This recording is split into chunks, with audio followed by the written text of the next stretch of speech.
ओडिशा रे गुजरात मुख्यमंत्री Vijay Rupani Rafale deal ने भुवनेश्वर में प्रेस मीट करुछंती।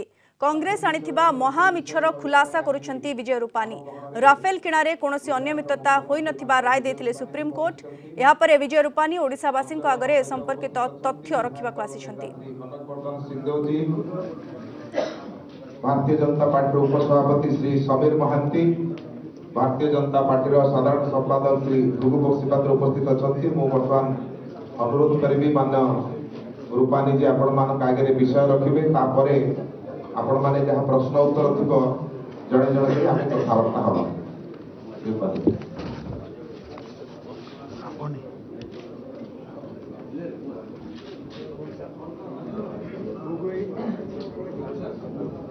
हेलो हेलो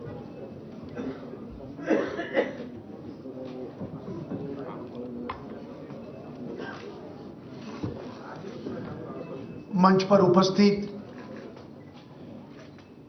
आदरणीय केवी सिंह देव जी, आदरणीय समीर मोहंता जी, आदरणीय श्री बक्सी पात्रा जी, आदरणीय श्री मोहपात्रा जी, उपस्थित सभी मीडिया के भाई और बहनों, भारतीय जनता पार्टी ने पूरे देश में आज लगभग 70 से ज्यादा नगरों में, देश के अलग अलग कोने में विशेष रूप से प्रेस कॉन्फ्रेंस का आयोजन किया है और भारतीय जनता पार्टी के अलग अलग लोगों को प्रेस कॉन्फ्रेंस के लिए अलग अलग प्रांत में योजना के अनुसार सबको भेजा है। मेरे लिए ये सौभाग्य की बात है कि मुझे आज भुवनेश्वर आपका दर्शन करने का मुझे मौका मिला और आपके बीच में गुजरात से आज ही सुबह आपके बीच में आया हूं। कोइंसिडेंस है कि उड़ीसा के मुख्यमंत्री आज गुजरात गए हैं और गुजरात का मुख्यमंत्री के नाते मैं आपके बीच आज उड़ीसा में आया हूं। मूलतः राफेल पर जिस तरीके से कांग्रेस ने झूठा एलिगेशन लगाया था और सर्वोच्च अदालत के फैसले से यह साबित हो गया है कि दूध का दूध और पानी का पानी। सबसे पहले सर्वोच्च अदालत का फैसला का हम स्वागत करते हैं और सत्य की जीत हुई है और झूठ की हार हुई है। सुप्रीम कोर्ट के फैसले से यह सिद्ध हुआ है कि झूठ के पांव नहीं होते और विजय हमेशा सत्य का होता है।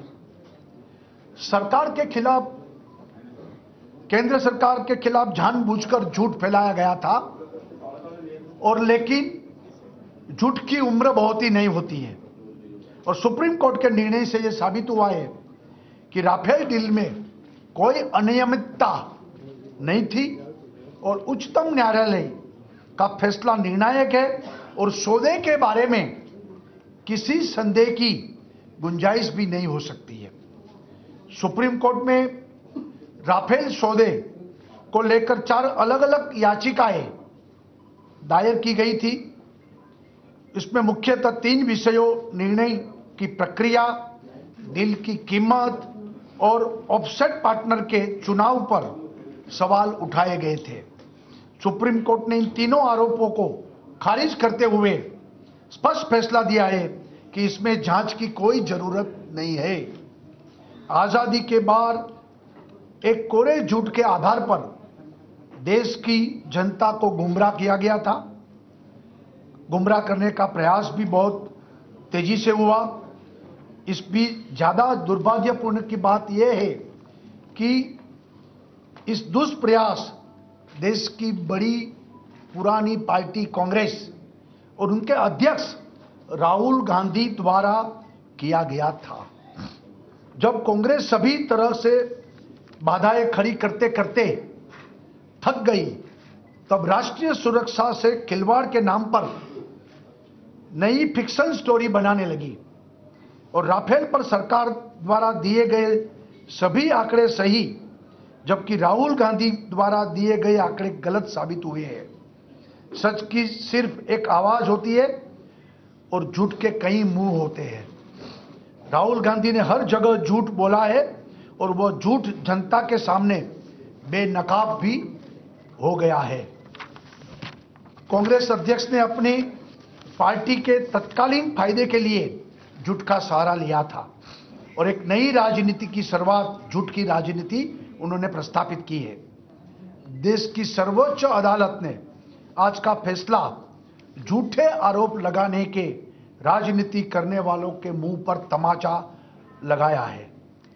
झूठ अपने निर्माता की विश्वसनीयता को काम करता है।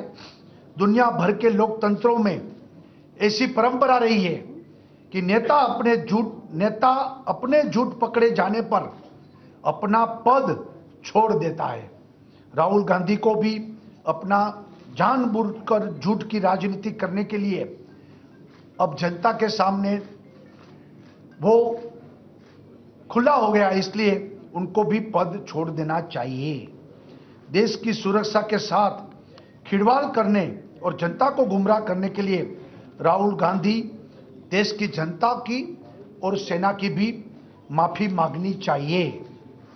राहुल गांधी पर हम सीधा सवाल करते हैं कि राफेल मुद्दे पर जितना झूठ देश की जनता के सामने बोला, उसका सोर्स ऑफ इंफॉर्मेशन क्या था?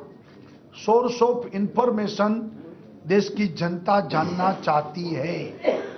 दूसरा, 2007 में कांग्रेस की यूपीए सरकार ने डील की प्रक्रिया को फाइनल करने की शुरुआत की थी। 2007 से 2014 तक 7 साल राफेल डील क्यों सोनिया मनमोहन सरकार ने फाइनल नहीं कर पाई? क्या इसमें कमीशन का अमाउंट तय होना बाकी था या फिर दलालों की भूमिका निर्धारित करनी थी?